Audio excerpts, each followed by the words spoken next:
इस वीडियो को देखने के बाद आप जान पाएंगे कि नींद क्या है, नींद के समय को कम और नींद को गहरा कैसे किया जा सकता है। और वीडियो के अंत में आपको एक अच्छी और गहरी नींद के लिए कुछ छोटे छोटे यौगिक उपाय भी बताए जाएंगे। तो आइए शुरू करते हैं एक कहानी के माध्यम से।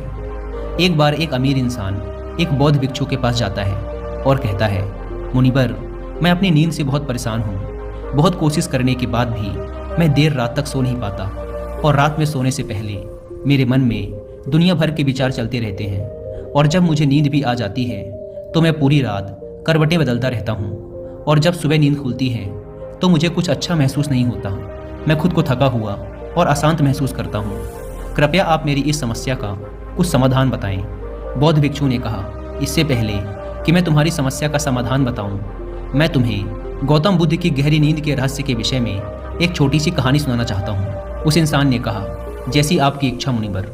बौद्ध भिक्षु ने कहना शुरू किया, जब तथागत गौतम बुद्ध सोते थे तो वो पूरी रात एक ही अवस्था में रहा करते थे। वो कभी करवटें भी नहीं बदला करते थे। वो जिस अवस्था में रात्रि को सोते, सुबह तक उसी अवस्था में रहते। गौतम बुद्ध का एक शिष्य था, आनंद, जो कि अक्सर उनके पास ही सोया करता था। आनंद को यह बात बहुत परेशान करती थी कि आखिर गौतम बुद्ध एक ही शारीरिक अवस्था में पूरी रात कैसे गुजार सकते हैं। जब कभी भी रात में आनंद की आंखें खुलती तो वो हमेशा गौतम बुद्ध को एक ही अवस्था में सोते हुए पाता। ये बात उसके मन में बहुत से प्रश्न पैदा करती थी। लेकिन एक दिन भिक्षु आनंद अपनी जिज्ञासा को रोक नहीं पाया और वह गौतम बुद्ध के पास चला गया। उसने मध्य रात्रि में ही गौतम बुद्ध को नींद से जगा दिया और कहा, तथागत, मुझे क्षमा करें। मैं जानता हूँ कि आपसे प्रश्न पूछने का यह सही समय नहीं है, क्योंकि आप पूरे दिन चलते रहते हैं और लोगों को धम्म का ज्ञान देते हैं, वह उनकी समस्याओं का समाधान करते हैं। लेकिन मेरे अंदर की जिज्ञासा इतनी बढ़ चुकी है कि मैं सुबह तक का इंतजार नहीं कर सकता। इसलिए आप मेरे प्रश्न का उत्तर देकर मेरी जिज्ञासा को शांत करें। भिक्षु आनंद ने आगे कहा, मैं पिछले 20 वर्षों से आपके साथ हूँ और ये देखता आ रहा हूँ कि आप पूरी रात केवल एक ही अवस्था में गुजार देते हैं। आप जरा सा हिलते डुलते भी नहीं हैं। तो क्या आप सच में सोते हैं या फिर आप सोते ही नहीं हैं? गौतम बुद्ध आनंद की तरफ देखकर मुस्कुराए और कहा, मैंने अपने लिए सोने की सही अवस्था ढूंढ ली है। अब सोते समय मुझे हिलने की आवश्यकता नहीं है। मैं नींद की अवस्था में भी जागृत ही रहता हूँ, जबकि मेरा शरीर सो जाता है, लेकिन मैं जागृत रहता हूँ। प्रश्न ये नहीं है कि नींद की अवस्था में शरीर हिलता है कि नहीं, शरीर क्यों एक स्थिर अवस्था में रह नहीं पाता। असली कारण तो मन है। ये मन ही है जो कि शांत और स्थिर नहीं रह पाता, और यही कारण है कि नींद की अवस्था में भी हम अपने शरीर को हिलाते रहते हैं। लेकिन मैं इन सब चीज़ों से परे आ चुका हूँ। अब मेरे अंदर मन जैसा कुछ बचा ही नहीं। जब मैं सोने जाता हूँ तो मेरा शरीर बस एक मृत शरीर की भांति हो जाता है। मन जैसा कुछ बचता ही नहीं। आनंद, क्या तुमने कभी किसी मृत शरीर को अपनी अवस्था बदलते हुए देखा है? ये तो केवल हमारा मन ही है जो कि हमारी गहरी नींद की अवस्था में भी यह सब काम करवाता है। एक बार मन स्थिर हो जाए, मन शांत हो जाए, तब तुम्हारा शरीर गहरी निद्रा में चला जाएगा, लेकिन तुम भीतर से जागृत रहोगे। भीतर से तुम सब कुछ अनुभव कर पाओगे। सोने के बाद भी तुम्हारी जागरूकता एक छोटे से जलते हुए दीपक की तरह लगातार प्रज्वलित रहेगी। कहानी खत्म करने के बाद बौद्ध भिक्षु ने उस अमीर इंसान से कहा, एक जागृत इंसान न कि केवल अपने शरीर को पूरी जागरूकता के साथ देखेगा, बल्कि वह अपने मन को भी पूरी जागरूकता के साथ देखता रहता है। एक जागृत आदमी सामान्य आदमी की तरह नहीं सोते। जब सामान्य आदमी सोता है तो वह अचेतन हो जाता है। उसे अपने आसपास का भी पता नहीं होता, इसीलिए तो वह अपने सपनों का भी चुनाव नहीं कर पाता। लेकिन जब एक बुद्ध व्यक्ति सोता है तो वह जागरूक होता है। जैसे सुबह आंखें खुली होती हैं, वैसे ही बुद्ध व्यक्ति की नींद में भी होती हैं। इसीलिए ऐसा कहा जाता है कि बुद्ध व्यक्ति कभी सोते नहीं हैं। जब एक आम इंसान सोने जाता है तो उसे नहीं पता चलता कि वो कब सो जाता है। लेकिन यदि तुम जागने और सोने के बीच के उस छोटे से पल में, जब हम सोने के एकदम करीब होते हैं, जागृत रह पाए, तो कुछ अद्भुत घटित होगा जो तुम्हें जागरूकता के और करीब लाता जाएगा। यह सुन उस इंसान ने कहा, मुनिवर, मुझे इतनी गहरी अध्यात्म की बातें समझ नहीं आती। कृपया आप मुझे आसान शब्दों में समझाएं कि मुझे आसानी से गहरी नींद क्यों नहीं आती। बौद्ध भिक्षु ने कहा, देर रात तक जागने और आसानी से गहरी नींद न आने के 5 प्रमुख कारण हैं। पहला कारण है बिस्तर पर सोने के अलावा भी अन्य काम करना।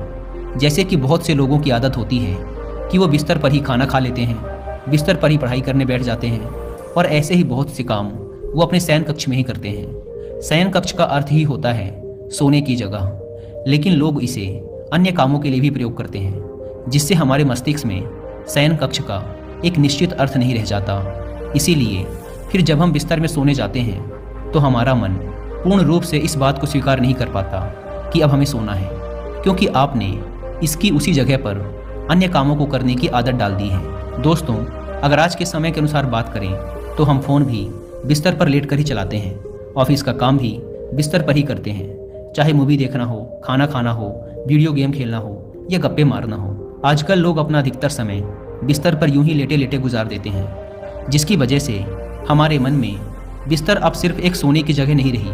और ये एक बड़ा कारण है कि जब हम बिस्तर में सोने जाते हैं तो हमें घंटों तक नींद नहीं आती।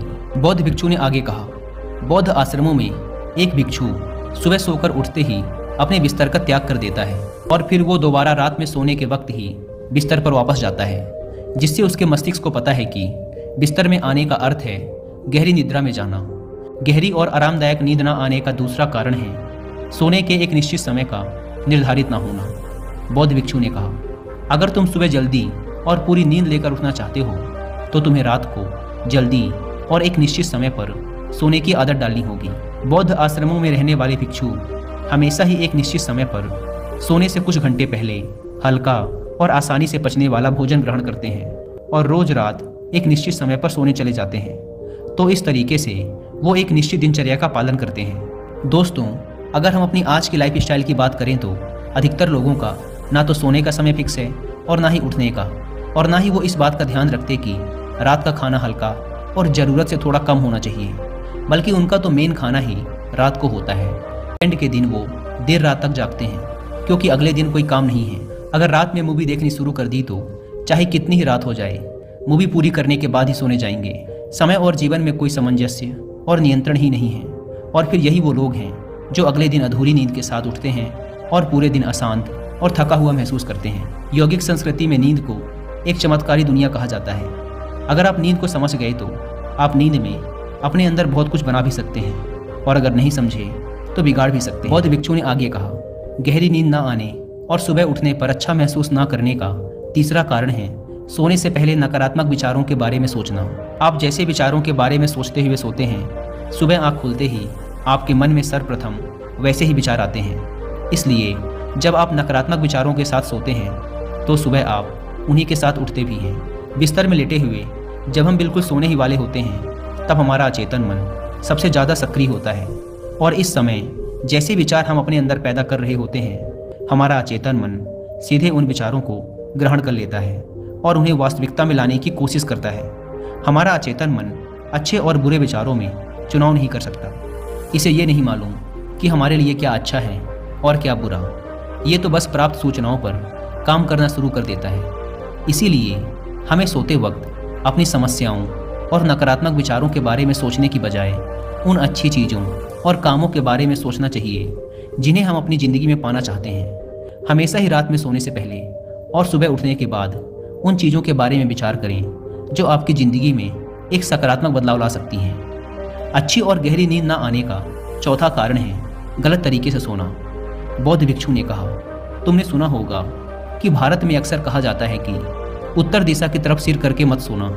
ऐसा इसलिए होता है क्योंकि जब हम उत्तर की तरफ सिर करके सोते हैं तो पृथ्वी के चुंबकीय खिंचाव की वजह से हमारे शरीर का बहुत सा रक्त मस्तिष्क की तरफ जाने का प्रयास करता है, और मस्तिष्क में पाई जाने वाली नसों का बहुत पतला होने के कारण उनके फटने का खतरा बढ़ जाता है। और अगर कोई इंसान काफ़ी बुजुर्ग और कमज़ोर है तो उसकी मृत्यु भी हो सकती है। लेकिन आमतौर पर उत्तर की तरफ सिर करके सोने वाले लोग जब सुबह उठते हैं तो वो अपने सिर में एक तनाव सा महसूस करते हैं और उन्होंने पूरी रात बेचैनी व करवट बदल बदल कर बिताई होती है। दूसरी गलती जो लोग अपने सोने की अवस्था में करते हैं वो है कि वो बस किसी भी तरीके से सो जाते हैं। वो इस बात का ख्याल नहीं रखते कि उनकी रीढ़ की हड्डी सीधी है कि नहीं। लोग अक्सर पेट के बल या कैसे भी सो जाते हैं, जबकि हमें कोशिश करनी चाहिए कि या तो हम सीधे सोएं या फिर अपने बाएं तरफ की करवट लेकर सोएं। इससे शरीर के अंगों पर अतिरिक्त खिंचाव नहीं पड़ता। सोते वक्त ज़्यादा मोटे गद्दे का प्रयोग ना करें क्योंकि इससे आपकी रीढ़ की हड्डी मुड़ती है और गहरी नींद में रुकावट आती है। साथ ही ज़्यादा मोटे तकिए का भी प्रयोग ना करें, क्योंकि इससे आपकी गर्दन ज़्यादा मुड़ती है और आपका शरीर तनाव महसूस करता है और यह आपकी गहरी नींद में एक रुकावट का कारण बनता है।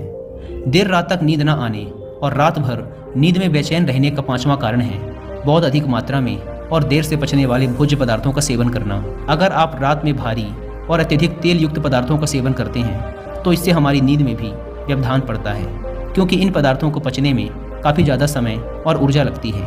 इसलिए अगर आप ऐसे पदार्थों का सेवन करते हैं तो कोशिश करिए कि उन्हें सोने से लगभग 3 से 4 घंटे पहले ही खा लें। उस इंसान ने कहा, मुनिवर, मैं ये तो समझ गया कि गहरी और आरामदायक नींद ना आने के क्या कारण हैं, लेकिन क्या अब आप ऐसे कुछ उपाय बता सकते हैं जिन्हें करने से हमें एक गहरी नींद लेने में सहायता मिले? बौद्ध भिक्षु ने कहा, मैं तुम्हें कुछ ऐसी क्रियाएं बता रहा हूँ जिन्हें तुम सोने से पहले या उठने के बाद कर सकते हो, जिससे तुम्हारी नींद तो गहरी होगी ही, साथ ही तुम्हारे जीवन में एक सकारात्मक बदलाव भी आएगा। और ये सारी ही क्रियाएं तुम्हें नहीं करनी है, इसमें से जो भी 2-3 क्रियाएं तुम्हारे लिए उपयुक्त बैठें तुम कर सकते हो। सबसे पहले कोशिश करो कि सोने से पहले हल्के गुनगुने पानी से स्नान कर लो। स्नान करने से हमारा शरीर जागृत और तनाव मुक्त हो जाता है। तुमने देखा होगा कि जब कोई इंसान स्नान करके आता है तो उसके भीतर से एक सकारात्मक ऊर्जा सी महसूस होती है। वो ज़्यादा खुश और तनाव मुक्त लगता है। इसका कारण ये है कि हमारा ज़्यादातर शरीर पानी है और पानी हमारे शरीर का एक बुनियादी हिस्सा है।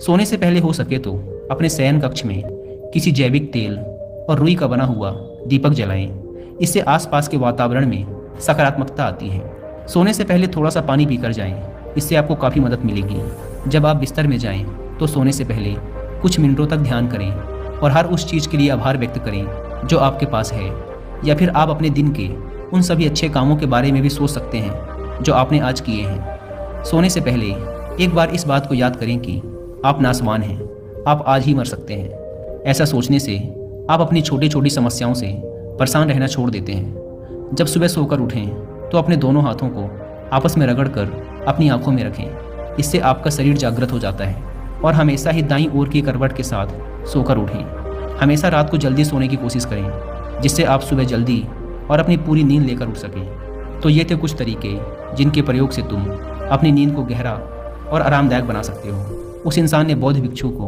उनकी इस सीख के लिए धन्यवाद कहा और वहाँ से चला गया।